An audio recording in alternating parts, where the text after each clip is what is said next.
We continue now with our series on REACH Niagara. Today, a closer look at the Safer Supply program that both staff and participants believe is helping to reduce the number of overdoses in Niagara.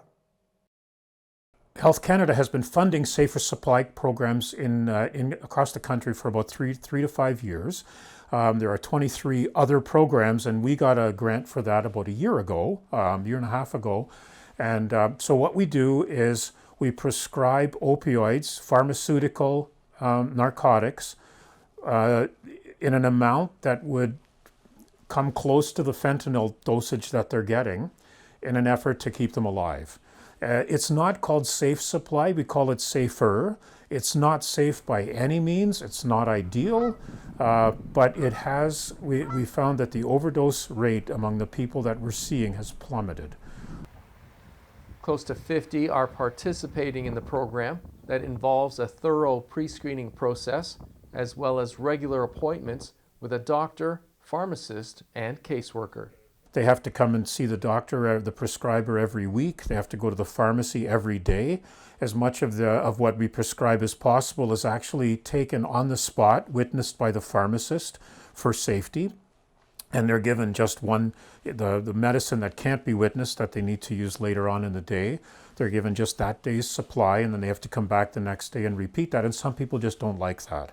They have to give urine samples really regularly so that we know what's in their system. And it's just not for everyone. We've seen folks who have been able to stop working the street to pay for their drug use, which is huge. We've been able to house folks that have been unhoused for many years.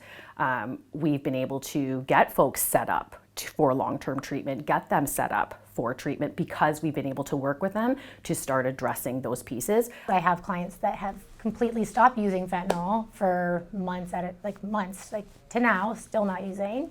They have access to primary care.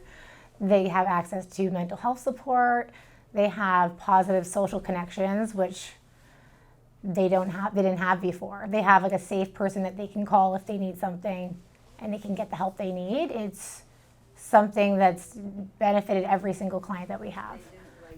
The alarming number of overdose deaths in Niagara and beyond due to toxic street drugs has caused many to examine the merits of the safer supply concept. The stuff that's on the street, I'll cry right now. It's horrible.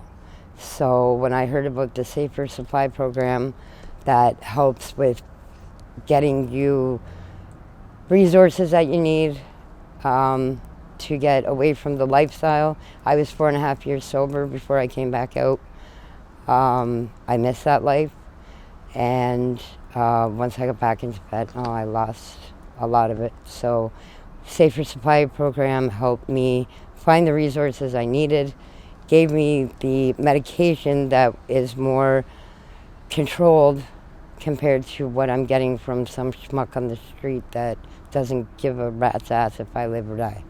I feel that a lot of people don't quite understand how bad this epidemic is and how fentanyl is taking over a lot of people's lives, and they don't really have control over that. It's a very powerful drug that it's really, really hard to stop using, and it's really important that people take this as this is a necessary program to help people get off of that, because it's hard to do it on your own.